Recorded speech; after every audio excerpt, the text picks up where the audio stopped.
Welcome to Vital Signs. I'm your host, Jen Gaudet, sharing what's real and relevant in healthcare, wellness, and peak human performance, empowering each and every one of you to take control and advocate for your greatest asset, your health. Remember, this show is for educational purposes only. It is not meant to be construed as medical advice. Always seek advice from your medical practitioners before making any changes to your healthcare routines. As you know, here on Vital Signs, we're diving deep into what's the latest and greatest in health, human performance, and wellness innovation.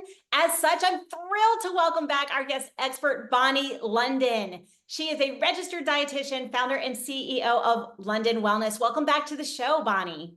Thank you. So, Bonni, we've talked about food and the power of nutrition for peak human performance, health, and so many other things. But let's talk about a topic that's really on a lot of minds, including my own today: healthy aging. As we age, our bodies undergo all these changes. What are some of the critical shifts in nutritional needs that people might not be aware of as they enter different stages of life? Well, we're going to talk about my favorite topic, which is definitely protein. And it has been well recognized that actually we need more protein, certainly past the age of 65. But also, you might be surprised to know that people who become more sedentary as they age, which is obviously not what you want to be doing.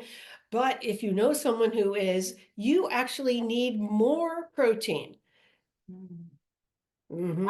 So you actually need more protein if you're sedentary than That's otherwise? right. Like not the bodybuilder, but actually the grandma that is sedentary because we're not stimulating the muscles to get that anabolic response. So as we age, we actually have something called anabolic resistance, which we still don't completely understand. But basically, what's important to know is that we need to eat more protein than we used to. And I work with a lot of people who are just accustomed to eating the standard American breakfast, which has traditionally involved a lot of cereal, grains, bread, things like that, which is not how we want to be starting our day. So tell Protein. me, how do we start our day, whether we're sedentary or not? Because one of the biggest concerns that I hear with aging is muscle loss, even if we're working out. So talk to me Yes. about, how do we start our day for success? And beyond protein, are there any other nutrients or dietary practices that we should be focusing on? You are, but luckily when we're doing protein, what comes along with that naturally is obviously going to be helpful. I mean, eggs are fantastic. If you tolerate them and enjoy them, that is like the perfect breakfast food. I do have a lot of people actually doing protein smoothies. I would just say you just want to be aware where they're coming from. Certainly, you can get both animal-based and vegetarian-based, but just be mindful of the ingredients, especially like artificial and whatnot. Now, as far as other ingredients, obviously we want antioxidants from those vegetables and berries and healthy fats, another very, very important subject as far as we age, but at any age. And what I am talking about for healthy fats, just in case you're wondering, of course, a lot of people know olive oil, but definitely fish oil. So if you are not consuming fish, that would be something you want to think about, because these fats that are in these foods, you cannot manufacture them in your body. So that means you must get them from your diet. So I want to dive in a little bit. Healthy fats, make sure we're getting those fish oils, make sure we're getting what we need dietarily, protein, protein, protein. But you mentioned antioxidants, and we hear a lot about it. But can you explain the role of antioxidants for aging, maybe at a cellular level, or how we can incorporate those antioxidant-rich foods more effectively during the day? Because a lot of times we hear about it and then something in Google says, oh no, not that one, this one. So what should we be focusing on from somebody with the expertise and the know? Yeah, well, there is one of the theories of aging has to do with free radicals, oxidation. You want to think about like rusting in your body. So this is where this whole idea of like vitamin C, and I mean, I just actually, besides eating vegetables and fruit, which obviously are great, but I do a lot of like lemon adding to water just as another idea. And let's not forget teas. Teas can be fantastic sources of these nutrients as well. And then the other thing is we're still just, I feel, beginning to appreciate the role that our gut health and the microbiome, okay, that resides there. So when you are eating these colorful fruits and vegetables, they contain something called polyphenols. And these are shown to be increasingly important as they communicate on a cellular level with the bacteria in our gut. And so there you go.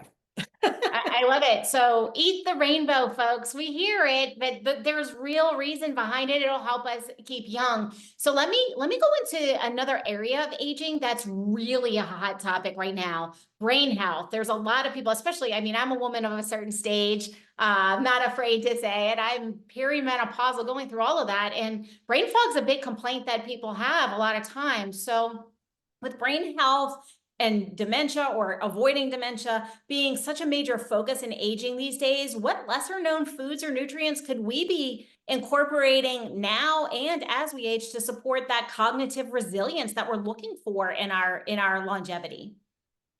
Well, this is definitely something I'm very passionate, having worked in long-term healthcare for a decade, and I'm still part of the community working with people with, early onset Alzheimer's. And since we already talked about protein, I do want to talk a little bit more about fat here because 65% of your brain is actually made up of fat. So yes, the kind of fats that you choose is going to be really important, but it's not just what you're eating. We really need to think about, I mean, not what you're eating, the things you need to eat, rather, is what I want to say. It's the foods that we also want to try to avoid, because unfortunately, we've had this shift over the last 100 years or so from the healthy, natural occurring, as I mentioned already, the omega-3s that come from fish oil, walnuts, which actually ironically look like a small little brain, nuts and seeds.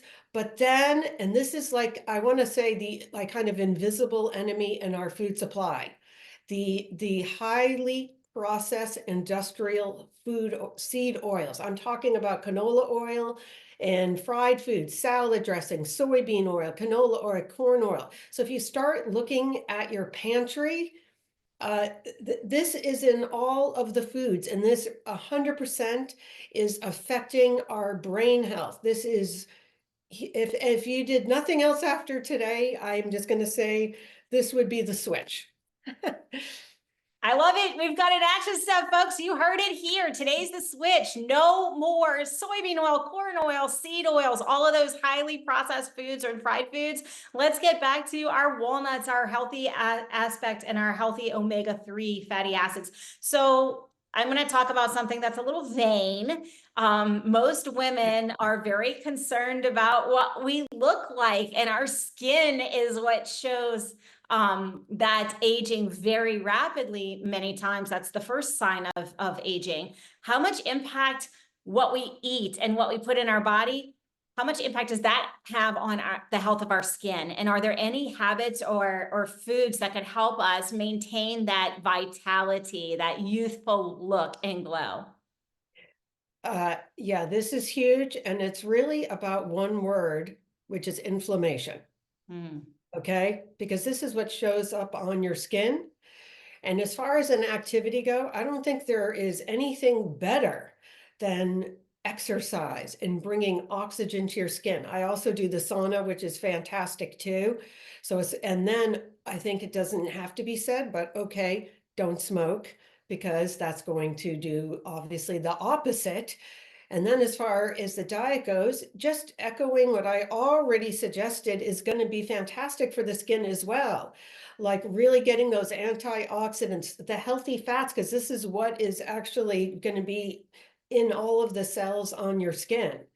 So that is really huge, and staying away. I am sorry, and the holidays are coming, but yeah, the processed carbohydrates, the sugar, this is not good for healthy aging skin. You're absolutely right. I concur so much, and it's really funny because people don't know our age a lot of times. When we eat very healthfully, we appear to be decades younger than what we actually are, and it truly is. I mean, I was raised in the "you are what you eat" days back in the 70s and 80s, and it rings true because what we put inside our body, it shows up in everything, in every aspect. So Bonni, thank you so much for sharing with us about healthy aging, the role of nutrition, what we should be eating, what we should be avoiding. How can people reach out to you if they would like to learn more? Sure. Well, I have a website which is londonwellness.net, and you can email me as well, Bonni, Bonni at londonwellness.net, and I'd love to talk to you. Thank you so much. We do have to take a brief break, but the good news is we will be right back after these messages.